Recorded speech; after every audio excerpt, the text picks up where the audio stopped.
In our past lectures, we saw theoretically how eigenvalue and eigenvectors emerges, and in this video we are going to see some examples, that is explicit examples, how we can determine them. So recall that we are considering a finite dimensional vector space, so our operators will be matrices. So let me just write it down. Operators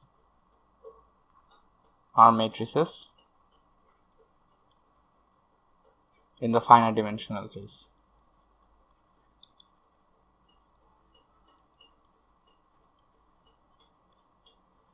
And with that, let's begin. So let me define a matrix that will serve as an operator as well. And this is a rotation operator about the x-axis with an angle pi by 2, and it's given by 1 0 0 0 0 minus 1 and 0 1 0, and we ask what are the eigenvalues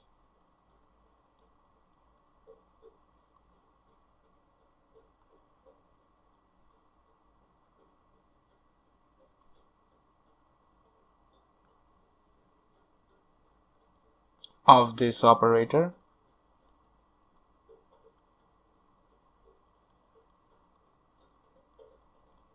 and what are the corresponding eigenvectors.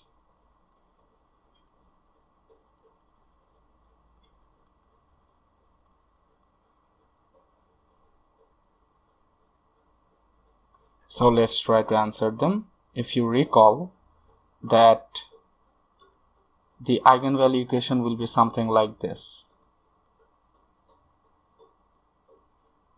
Okay, so let's not denote the identity by this, rather this one. This was our eigenvalue equation, right? And from our previous lecture we know that the condition that of r minus omega identity equals to 0. This should help us in getting the eigenvectors. So let's try to write this r minus omega 1 down explicitly. So r minus omega times the identity will just be, first you write this r again, that is 1 0 0 0 0 minus 1 and 0 1 0 minus omega times the 3 by 3 identity matrix. Note that I'm not writing the zeros explicitly over here, but you can do that if you want to. And in the next line, this is fairly simple. This is just 1 minus omega 0 0 0 minus omega minus 1 0 1 minus omega, right? And now what you have to do, you have to calculate the determinant of this matrix. So calculate the determinant.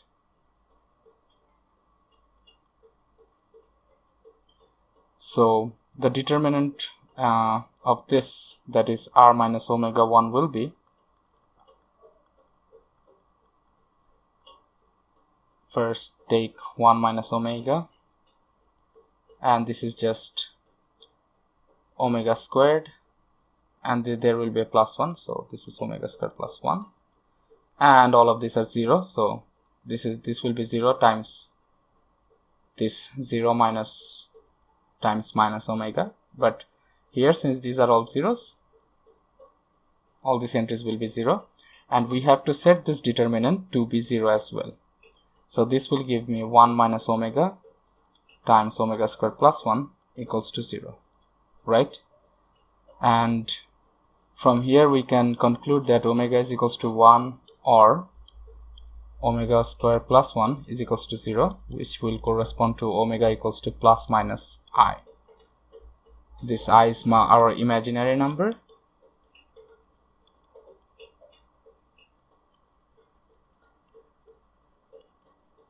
So we have three eigenvalues, that is omega will correspond to 1, I and minus I. So these are our eigenvalues.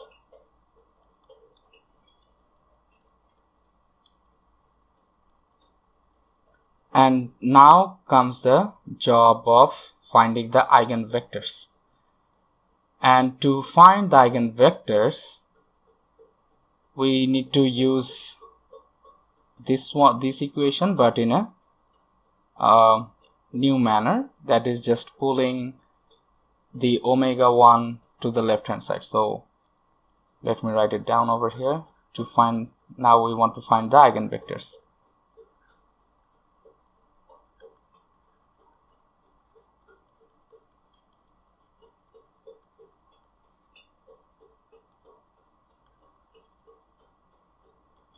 So again, write down the eigenvalue equation.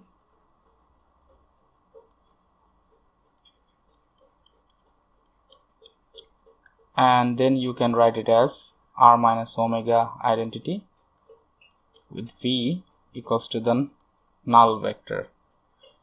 And here now we can go on to this explicit representation. So this will mean that I have to do the following. That is, I'm writing this r minus omega identity first. It will be 0 minus omega minus 1, and there will be 0 1 0. And this v, it will be a column matrix because we are doing a standard matrix multiplication over here. So you can guess the fact that this v is a column matrix, because that's how we represented it gets. And you can take them to be in general any symbol you want. You can take x, y, z. For convenience, I'm taking x1, x2 and x3, but it's up to you, whatever you want to call them.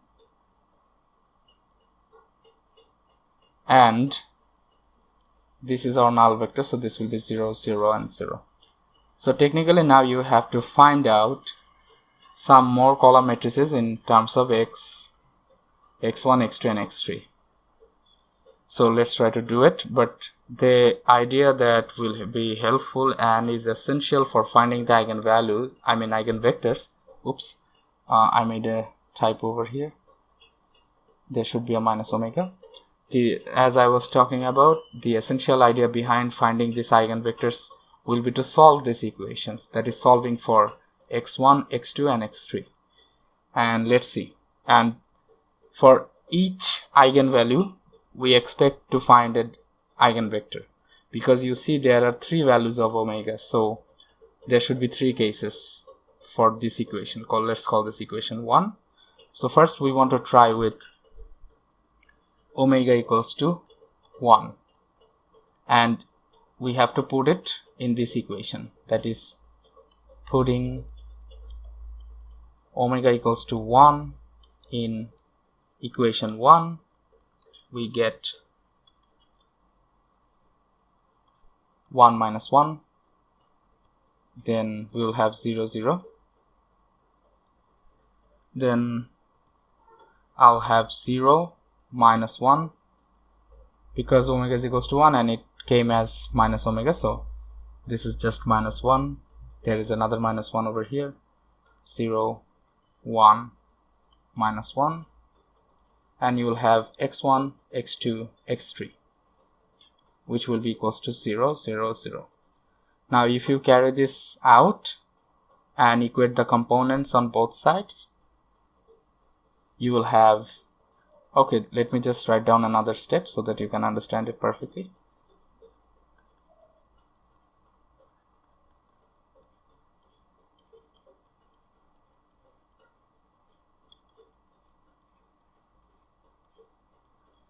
And now if you want to solve for x1, x2 and x3, you can see that the first column for the left hand side will be 0. The second, I mean not the first column, sorry, the first entry of the column will be 0, because 0 times x1 is 0, 0 times x2 is 0, 0 times x is 0, and then you will have minus x2 minus x3, and there you will have x2 minus x3, and the right hand side is just 0, 0 and 0. Now if you compare, the first thing we get from here is that 0 equals to 0. The second thing we get is that minus x2 minus x3 is equals to 0, and the third, from the third part, that is this one and this one, we get x2 minus x3 equals to 0. And recall from our first week's lecture that this column over here, since we have three variables, it will correspond to x1, it will correspond to the second one will correspond to x2, and the third one is kind of corresponding to x3. That's how we thought of these things. And here for this x1 we have a 0 equals 0. So this introduces some freedom in x1. So this means x1 is arbitrary. That means I can take any values of x1 I want. Alright. And from the second equation over here, okay, let me just give them some name. Let's say equation A, equation B, and equation C. So from B we get x2 equals to minus x3, right? This is one condition that we are getting.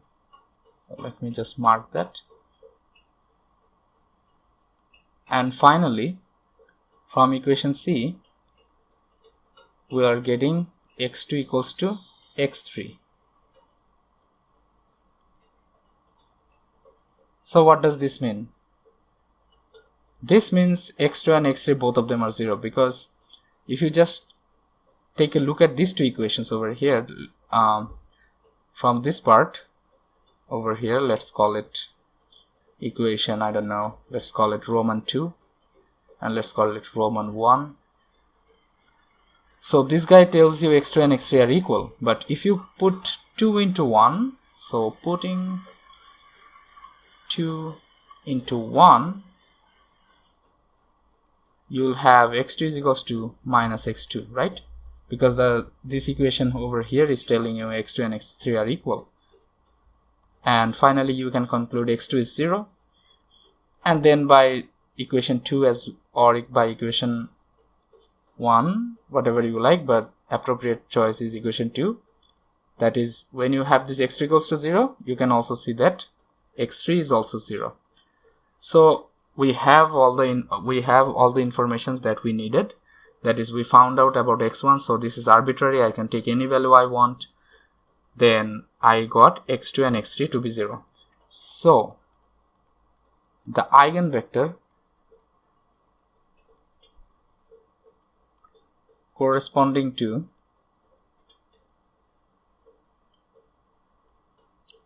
eigenvalue omega equals 1, that is when the eigenvalue is 1, will be, let's denote it like this, or let's write this as v1 will be just x1, and x2 is 0, x3 is also 0, and x1 is arbitrary, right? And what you can do right now is that you can take, I mean, at this point you are done, you are technically done. That is just finding this thing, you are done. But we can do better by normalizing the eigenvector. So if you are asked to normalize the eigenvector, let's call it v1 prime. That means it has a unit norm, and this will be just v1 divided by the magnitude of it. And recall, the magnitude was given by the square root of the inner product of v1 with itself. Sorry, it should be an 1. Yeah. So the idea here for normalizing this thing is that you can either take x1 to be 1 and then find the normalized eigenvector. Alright, or you can just leave x1 as it is, and then if you calculate the inner product, this will be just x1 squared, and if you take a square root of this whole thing,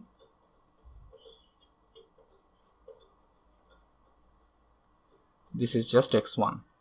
And now the normalized get or normalized eigenvector v1 prime will be given by 1 upon x1 times x1 0 0, which is just 1 0 0. So this is one of the eigenvectors, and from now on we will try to find the normalized eigenvectors, because in physics we often need normalizing of the state, so it's a good practice to use the normalized eigenvectors as well. So now what we want to do, we are done for omega equals to 1, and we had two other eigenvalues, right? One was plus I and the other was minus I. So where was that? Yeah, plus I and minus I. So let's now consider the case where omega equals to I, and when you consider omega equals to I, the equation will look like the following. That is the equation we dealt over here.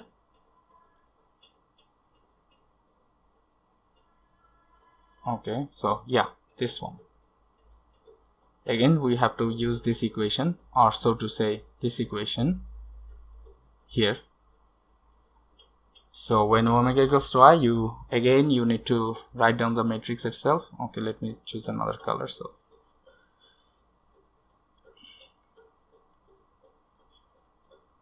this will be 1 minus I, then you will have a 0 0, this will be 0, then you will have a 0 minus I, and you will have a minus 1, and then you will have a 0 over here, 1 over here, and another 0 minus I over here, and finally you will have x1, x2 and x3, and this will correspond to 0 0 0 right hand side. So the calculational procedure is same as before, so let me just write this down.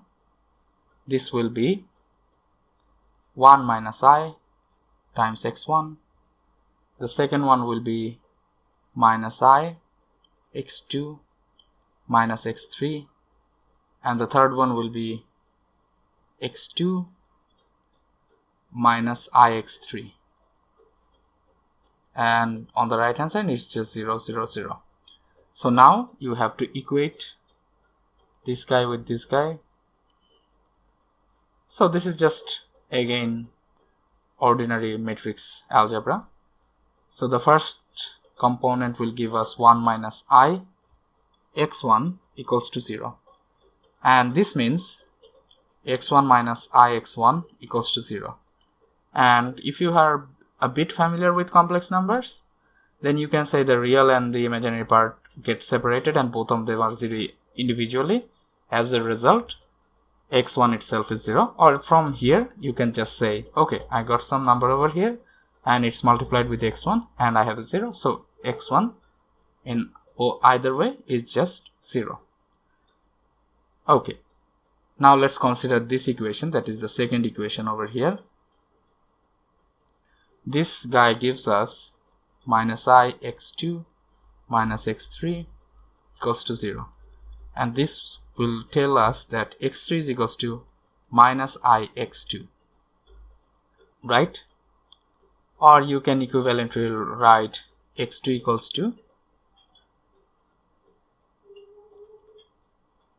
x3 divided by minus I, and if you just simplify it a bit, you can write minus I squared over here, that means 1, and x3, and you have a minus I over here, and finally you have I x3. So you are writing x2 in terms of x3. And if you consider the last equation, that is this one. This will just tell you straightforwardly that x2 minus ix3 equals to 0, which means x2 is equals to just ix3. So notice that in both of these cases we had three equations, but not truly, because two of the equations are giving us some unique informations. Another one is redundant. So in general, most of the time, assuming there is no degeneracy, and what is degeneracy we will not talk about in these lectures but later. So whenever in general there will, if you have a n cross n system, that is a n cross n matrix, in general there will be n minus 1 linearly independent equations. So that means n minus 1 equations will give you some independent information, and there will be one equation that is just redundant, that is that will just give you some result that you already obtained before. So for now, let's write our eigenvector. So since we are considering the eigenvalue I, let's just write it like this. When omega equals to I, this is our eigenvector, or you can just write it like this as well, any notation you want. And here we have our x1 to be 0, right? And x2, let's write x2 as x2. Sorry, not x2 as x2. My mistake. x2 came in terms of x3, right? So let's write that. Instead of x2, write ix3. And write x3 as just x3 itself. Now the most easy way to normalize this thing is to just take x3 equals to 1. You can take anything you want, or you can just leave x3 as it is. In fact, let's work with x3 as it is. So again, just compute the norm first. Okay, let's just compute the inner product first.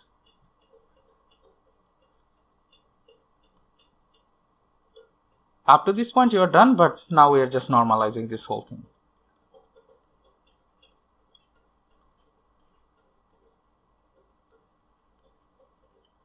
So the inner product is just minus I square x3 square plus x3 square, and you can take x3 square common, and there is minus I square plus 1 square. This is just 2 x3 squared, and the norm is defined as the square root of the inner product, right, of the vector with itself. So this is just square root over 2 times x3. So the normalized eigenket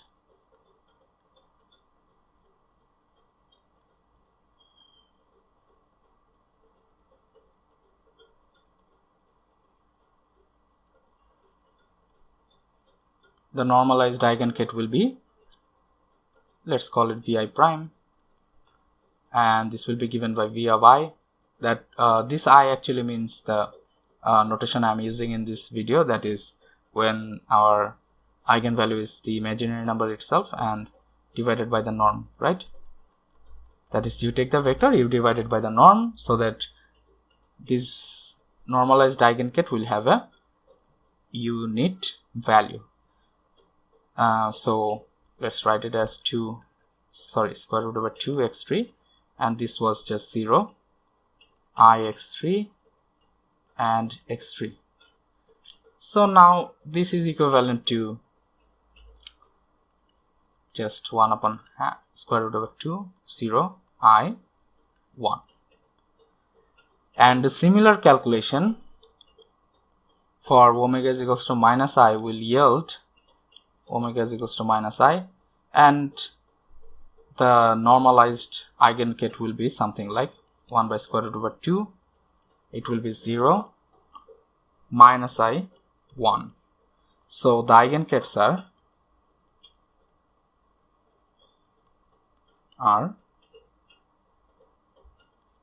one of them is just 1 0 0, one of them is square root over 1 upon square root over 2 0 I 1, and the other one will be 0 minus I 1. And you can check that all of these vectors are, that is all of this eigengets slash eigenvectors are orthonormal or orthogonal to each other. So why am I saying orthonormal or orthogonal? Because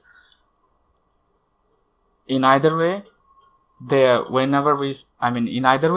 inner product between them is 0. That is, if you take the inner product of these two guys, that will correspond to 0, or these two guys, that will be 0, or these two guys, that's 0 as well.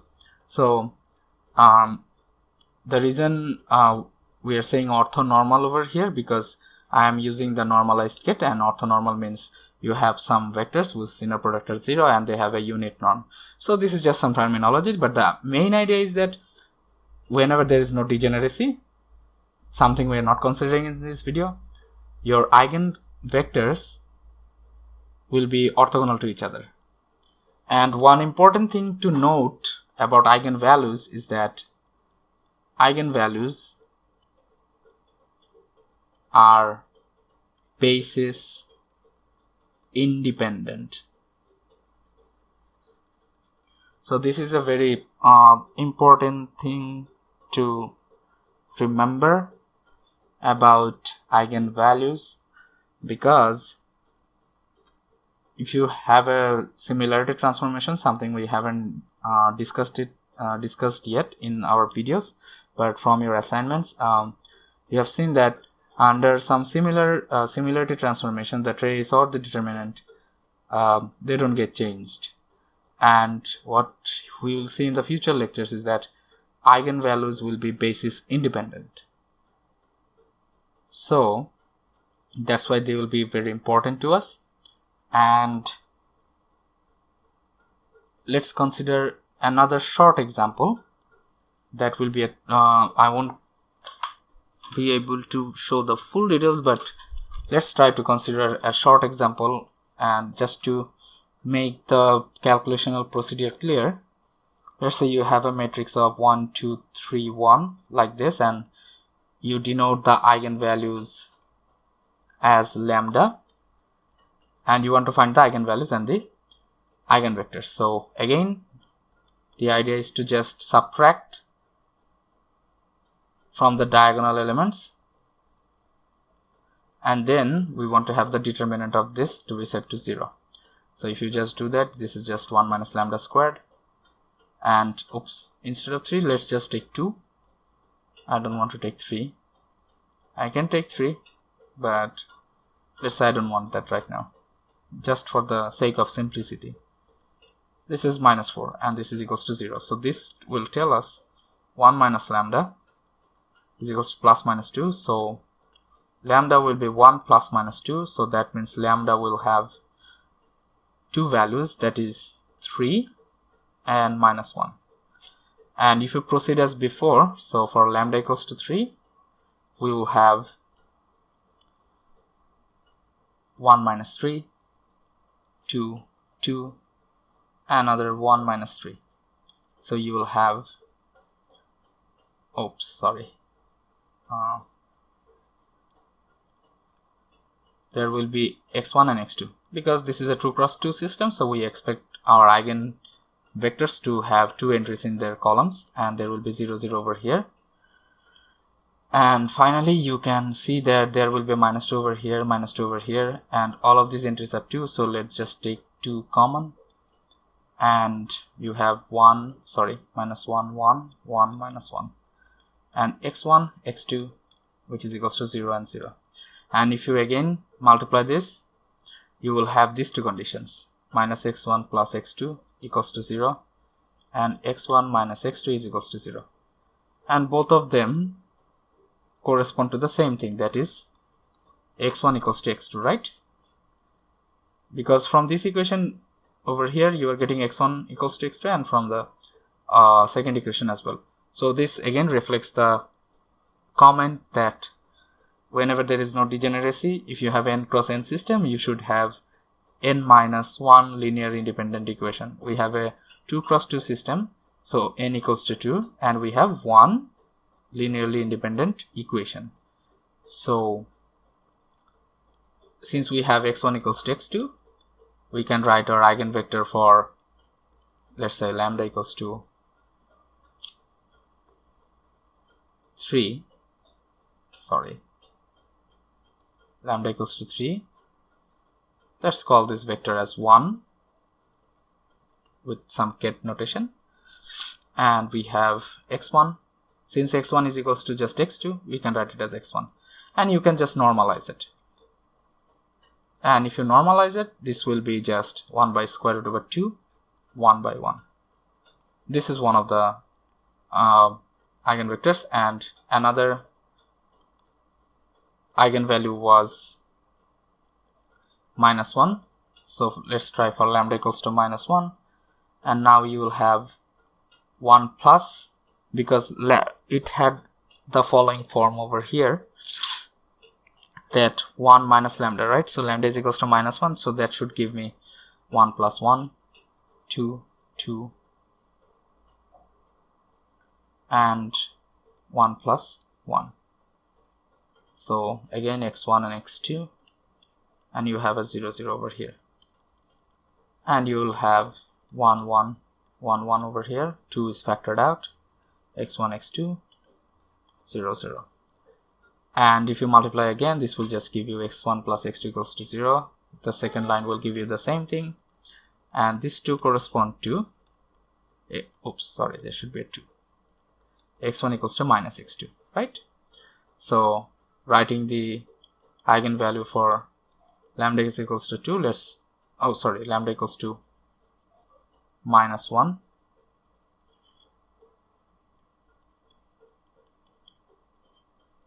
Let's call it as ket2, and it will be x1, and x here instead of x2, since we got x2 is equals to minus x1, we are going to just write minus x1. And if you normalize it, that is after normalization,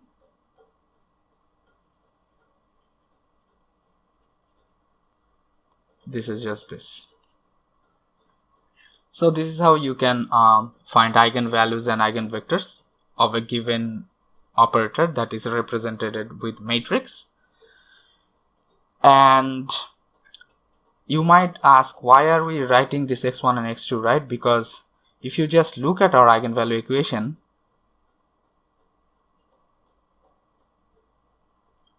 this one here we are writing in terms of the abstract notation, but since we are dealing with a finite dimensional case, we can represent our operators as matrices and our kets as column vectors. So the idea for writing these columns as x1, x2 and x3, because these are variables that we want to know. So these are our unknowns and we want to know them. So that's why first we are finding out the eigenvalues, and then we are finding out, once we are done finding the eigenvalues, for each of the eigenvalues we are finding a corresponding eigenvector. Alright, and again, if you recall that these eigenvectors are the vectors that just get scaled. So for example, in the last example we saw that this is the eigen get when eigenvalue is -1. So how can you verify that? So our operator was something like this, right? This was 1 2 2 1.